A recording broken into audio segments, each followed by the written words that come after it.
we are back. We are back. So we're just gonna wait on a few people to hop on. Yes, we will. Hi guys. Okay, so we got two. Hello. All right, so we're live on. We are live on the HR Boss Instagram and Enerscope's Instagram. Today is a Boss Scope. To my right is Marcus Hinds. He is the CEO of Enerscope. Enerscope is energy. You want to tell them about Enerscope? Yeah, energy consulting and content creation website and service. Do consulting and sustainability and mindfulness and other things like that. Yeah. So energy conservation.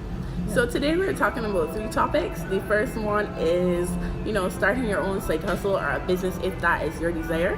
The second topic, we're talking about job searching in Barbados and tapping into the Canadian market.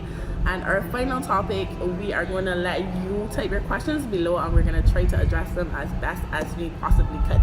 But it's basically how to get into the field that you love. Yeah, exactly. Okay? Yeah. Thank you for joining in, everybody on the feed. Shara, Lovely, Jani, everybody that's joining. Thank you for coming, and tell a friend to participate in this Boss Scope. I want you to just tap the hearts to show that you're still here and participating. And if you have a question, just feel free to type the question below. So we're gonna start with starting a side hustle. Now, I am the owner of the HR Boss. I have my business for about a year now. Marcus has been a CEO for a bit longer in a North American country, which is Canada. Yeah. And we're going to talk about our experiences and give you tips on how to start your own side hustle. Exactly. Yeah. All right. So you've had your business for a couple of years now. What would you say is the most difficult part of entrepreneurship? I would say client outreach is the hardest part. But in terms of client outreach and getting new clients and things like that, one thing you have to be careful for is not to step on the wrong toes. Yeah. So if you're working in an industry and you have a client pool that belongs to who you're working with, sometimes you can't necessarily, it depends on the rules, and the rules are different in each industry and with each workplace, but you can't sometimes tap into that same pool that your company is working with. That's right. Because then that just looks really bad. It looks like you're trying to steal business from your own company, things like that. And that is illegal. Sometimes, from an HR point of view, you can get in trouble for that. So you have to be very careful about how you're reaching out to new people for business and things like that. The second thing I would say is to just offer a good product. If your product is good, people are generally going to come back to you. That's good. One of my major challenges with entrepreneurship is I work full-time still, so time management is very important. Yeah, definitely. So if you're thinking about starting a side hustle or creating a product or a service, managing time, you have to be on top of managing your time. You can't give half dead service to your employer and half dead service to your client. Whatever you're going into or whatever field you're going into, you have to give the best of both worlds to both parties.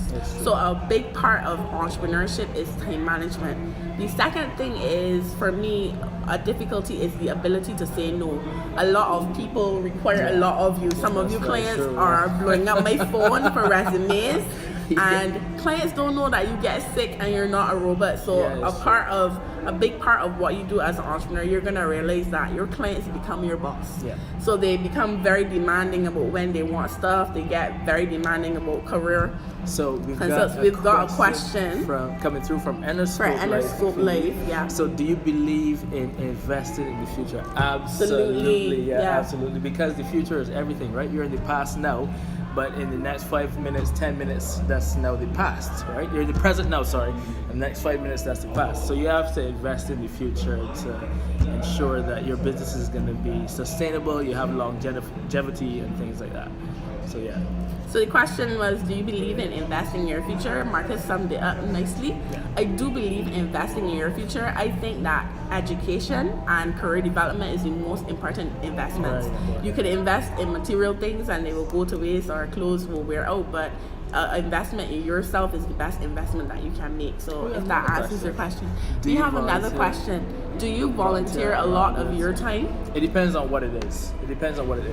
And sometimes it may sound a little bad, but I volunteer with a purpose, knowing that it's going to bring awareness to Enerscope, or it's going to bring awareness to some of the causes that I believe in. So I'm not just going to volunteer just because I've got stuff to do. Other people have got stuff to do, right?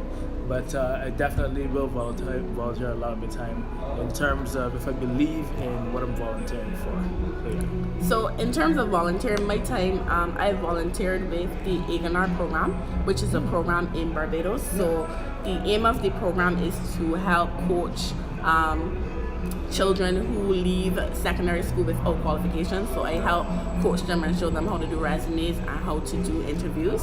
And I also volunteered with JCI, which is the Junior Chamber International here in Barbados. I did a session kind of teaching them how to find their mission and their purpose. Are there any questions from the HR Boss live feed? Bosses? I see people popping in. Are there any more questions that we can ask for you? Alright, so we're just going to keep talking. Out there in Gramland. We're just going to keep talking until we get more questions. Yeah, definitely. People think starting a side hustle is easy. It's not easy. It's definitely not easy. That time management, that's very, very important, integral, because like I said, your job requires stuff of you if you have a full-time job, and then your business requires a lot of you as well. And starting up for any business that's the most time intensive part. You have to get everything under control, you have to market the business, you have to get new clients, things like that. So that's usually the most time intensive part of the business, and that's where it needs most of your attention. So that's the hardest part right there, starting up the side hustle, starting it up while trying to manage your regular job as well. And what I would say about your regular job is sometimes, right, it can change very quickly. Sometimes you may go from having 7 hours of work per day to having on average 15, 16. That's right. You never know what can change. And let Jamila tell you about that. She is the boss of that. Sometimes she comes in and it's like, everything has gone crazy. So you just have to be flexible and manage your time very, very wisely. So if you're now hopping on, we're talking about entrepreneurship and having a side hustle while working full time. Yes, and for me personally, an entrepreneur or somebody that wants to start a business, you have to be very sure of yourself. Yes. Because how we were raised in the Caribbean, most of our viewers are Caribbean viewers. How we were raised is to go to school, get a good education, and get a job. And if that is not the path that you choose as a person, society tends to look at you a bit differently. So if you decide to start your own business or your own side hustle, people like, what is that you're really trying to do? Is it that you're not making enough money, when really and truly you're just following your passion? Exactly. So as an entrepreneur, or if you're starting your own side hustle, you have to have a really strong sense of self and be willing to go into a path, alone. People won't come on board unless you start to see success. Right. When I started HR Boss, a lot of people were not supportive unless they were my friends or my family. Right. And now that we are starting to make some leeway, a lot of people are now jumping on the bandwagon. And the same with Enerscope too. The same with Enerscope too. I remember I was telling some family members something about a part of my business that I'm doing, and they're like, "Oh, you're still with that?" Like. We have a question from the Enerscope feed. All right. The question is, what would you say to someone who is looking to start a business in a highly saturated market? I like that. That is a very good question. And what I would say to that is differentiation, product differentiation. You have to show the industry why you are different, why you are better than their competitors. And then when you actually get business based on that differentiation, you need to give them a good service, but the best service that they'll get anywhere else. However you're going to do that, you have to determine that, but you have to keep them coming back. And then when they keep coming back, when they are satisfied with your product, then they're going to start to talk about, XYZ's service is good, XYZ's product is good, why don't you just go there? And then that's how it starts to spread. It starts to spread by word of mouth and referrals and people talking within the industry almost. Right. Because I think one thing that happens with professional industries, it gets so very small after a while. Like, I'm sure that you know people in HR that you've been knowing for a very long time, right? And you'll see them at conferences, you'll see them at events, things doing like the same old thing year after year. So that small circle, after a while, that becomes your catapult. And she said, I totally agree. Mr. Fire totally agrees, right? Yeah. So that's what it is, right?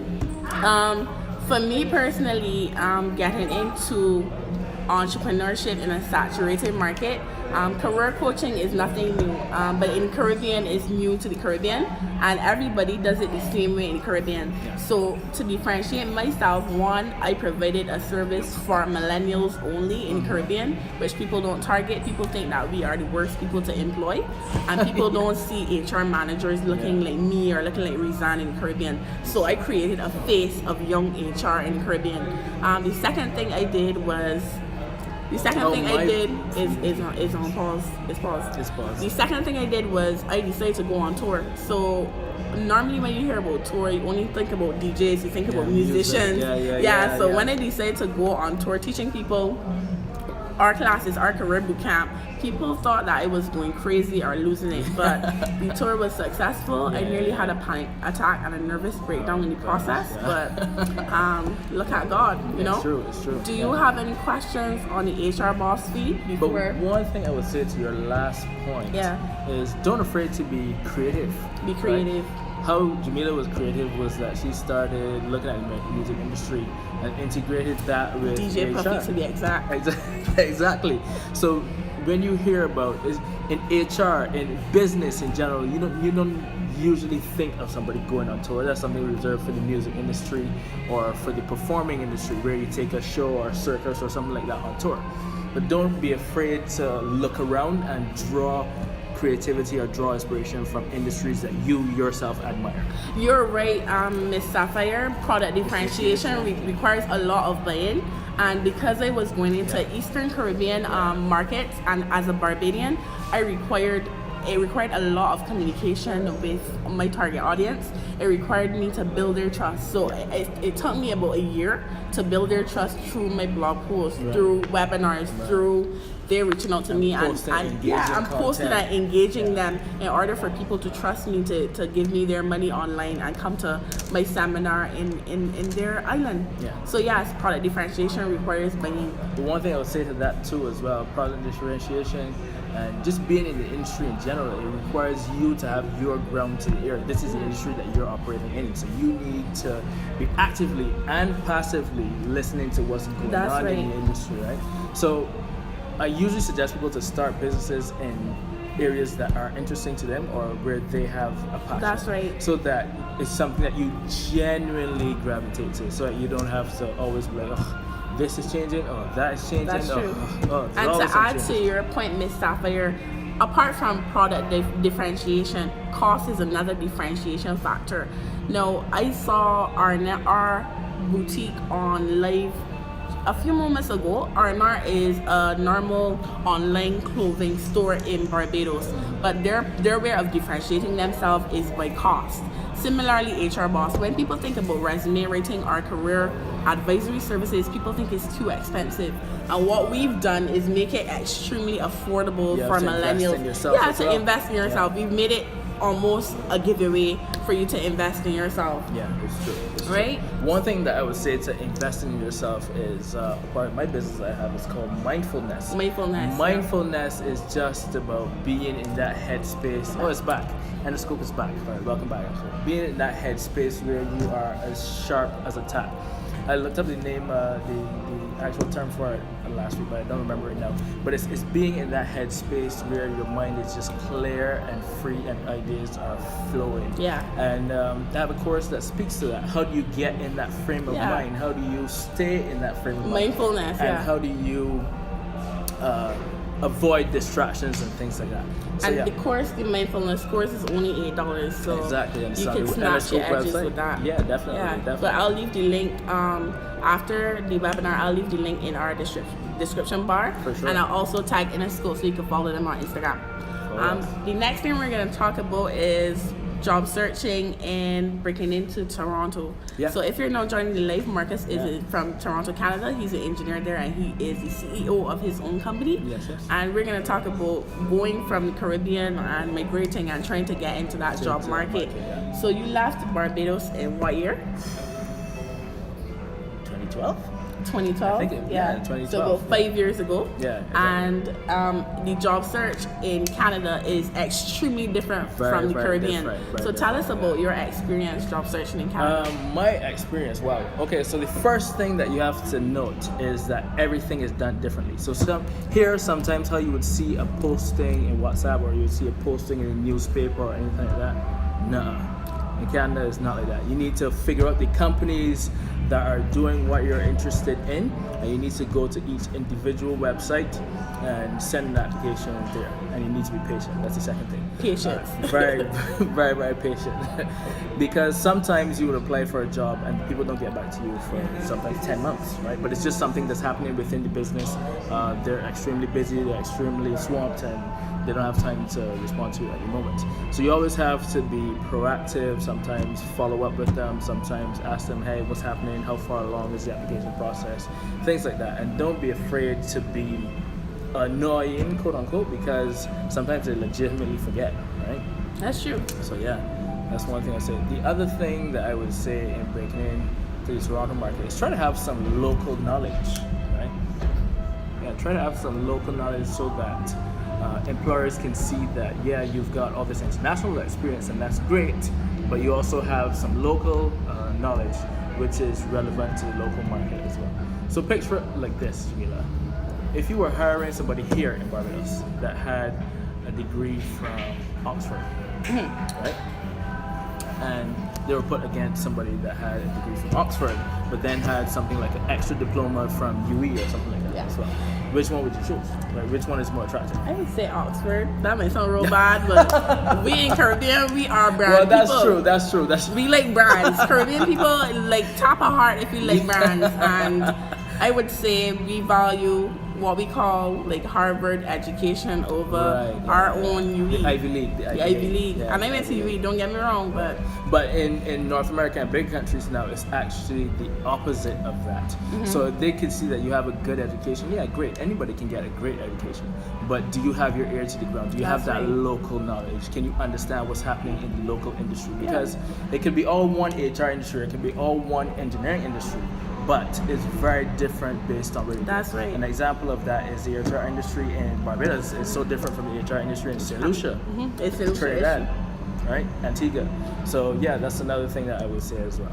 So we spoke about a lot of job searching tips on last week's live on Instagram. The replay is actually on our Facebook page, the HR Boss, and we'll be going live on Facebook right after this Instagram live. Yes, we will. Going more in detail about the job search crash course tips. We actually have an e-course available. The e-course is $7 So if you're interested in the job search 101 e-course, you can always click the link in our bio to sign up for that course. Yeah, nice. All right, the last topic we're going to talk about is, what was the last topic? Getting into the field that you love. Before we answer. Yes, getting into the field that you love. Now, many of you blow me up saying you've studied XYZ and you're doing ABC. Right. And you are frustrated that you've gone to school, you've done economics, and you're working as a cashier, or you're in a field that is completely opposite to what you've studied. And most of you, the request is, can you help me get into the field that I love?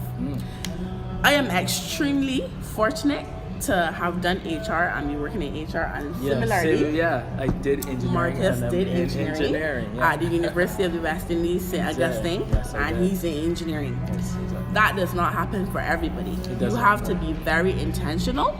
You have to be persistent, patient, and very annoying. And strategic as well. Strategic. And one of what I see that works is networking. Oh yes. Your network is your net worth. If the more people that you know, the more people are going. You can reach out for internships. But the more people that know you. The more people that know you and what you do. So the more you network, the more people know what you do. They know the quality of work that you do. They're more willing to give you internships. And 90% of the time, internships or job attachments turn into full-time offers. Yes. So a lot of Bajans or Eastern Caribbean people that are on, we do not like to do internships for free. Yeah. Like, no, boo. Yeah, very true. You gotta pay me a stipend. You got no. If you volunteer, most companies will allow you to intern for free. Nobody don't refuse free labor. Yeah. So you need to change your mindset, and as Marcus said, be very mindful and strategic about how you're gonna get your foot in the market. Yeah. So for me, if you are trying to get into HR, I have a specific client now who's very intentional. Her name is Tobia, about getting into HR. And what she does, she follows HR people on Instagram, understand how we think, understand where we go, where we hang out, who we hang out with, what we're looking for. Come on these lives and see exactly what it is we require from a candidate before you approach us to come and work with us. Right. Yeah. So you have to be very strategic and intentional about what you're doing when you get into field. True, So you can't send out applications to everybody and their mother. Just anything and everything. No, it doesn't And I matter. expect to pop out. Expect me to just pull your applications like it's like it's a lottery, Yeah. right?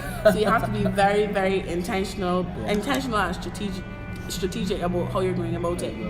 That's true. No, That's true. we're trying not to keep these lives very long. Yeah. We're gonna live Well, how on long? Facebook. How long will we live now? I ain't We were sure. live? Yeah. I ain't sure. Probably a long time. Probably. So we're going over to Live. Facebook Live, but we're gonna take some questions. So Yes, you have we will. 1 minute to ask any questions that you may. And we don't give free advice. We don't. Yeah. Come talk to us in person. Book an appointment. Yeah. Don't be shy. Don't be Let's shy. go. We don't bite. But she said 40 minutes. You see? And we said half That was an hour. 40 minutes? 40 minutes. Wow. And we had said half an hour. Time flies when you're having fun. So I'm you not see, Oprah. the thing with that is when you start a business, something that you love, you don't even realize how immersed is in moving. it. Yeah, that's true. Hey, so that's one thing I would say for sure. Do you guys have any questions? Any career-related questions? questions? Any engineering-related questions? Any migration questions? Yes. But one thing I would say, if you do love our discussion, follow us over to Facebook Live as well, because that's where we're heading next. And our Facebook is the HR Boss Facebook page. And Enerscope. My page is a little out of date, I would say, to be honest. I haven't had the chance or the time to update it for a while, but We have a question from Sir Berbatov. how do I find How do you Barbadians find Barbadians are getting through in Canada? Barbadians are holding their own. In terms of job searches. In terms of job searches, I think Barbadians are holding their own. One thing that Barbadians do very well is networking, and another thing that I find Barbadians are very strong at is demonstrating their core skills. So because of how the tertiary education here system here was set up in the past few years, a lot of Barbadians come with great qualifications, and they love to see that. The only thing I would say to add to that is, like, again, that local knowledge and demonstrating your passion. So once employer, once HR bosses can see your passion and can see that you're living that, they're gonna go for you. So I think Barbadians are faring pretty well. You have a bit of competition in the market because how should I put this, Jamila? There are Straight raw. talk, no chaser. Okay, straight talk, no tracer. No chaser.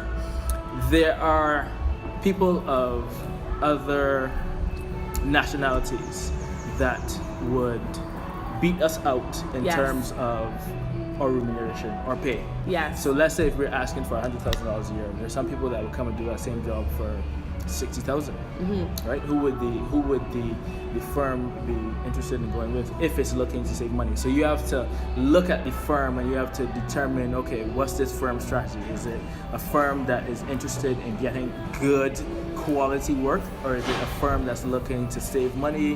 What is the organization itself trying to do? And that's part of the job search as well. So when you go into that interview, you know exactly when those questions come at you, you know how to formulate yourself and how to respond to that. Yeah. So thank you very much, Miss Sapphire. Yes.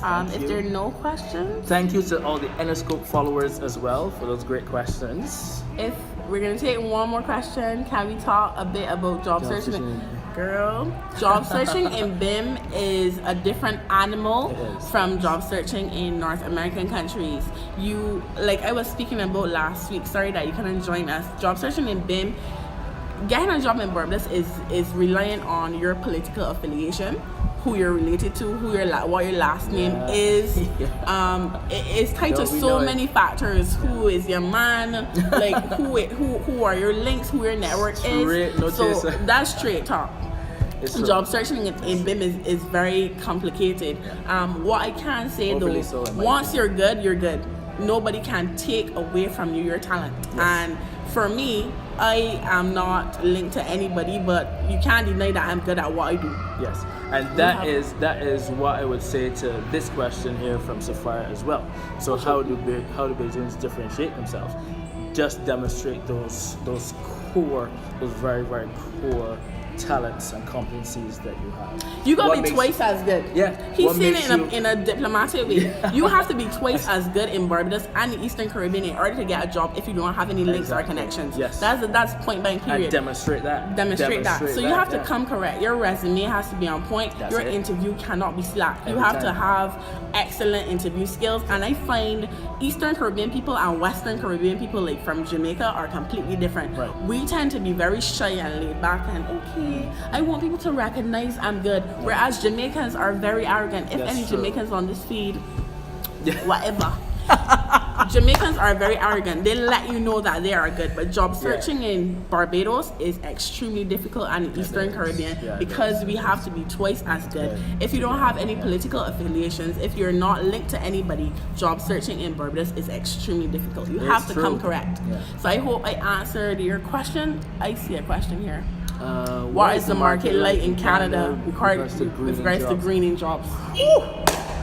That market is popping. I'll tell you that for sure. Greening market is popping. Yeah, it is popping because the government now is starting to get involved. Where the government is saying, okay, you big buildings, you big producers, you big people, you need to report all your greenhouse gases to me for the next few years, for the next 5 years. And if it's over a certain amount, they either need to pay money for it or they need to cap it right there, cap production, cap everything, stop, halt the operations. So that mandate, that is happening is making a lot of businesses think more now about that kind of thing. So a lot of businesses are looking for people to manage their greenhouse gases, to green them a little better, to save money at the same time.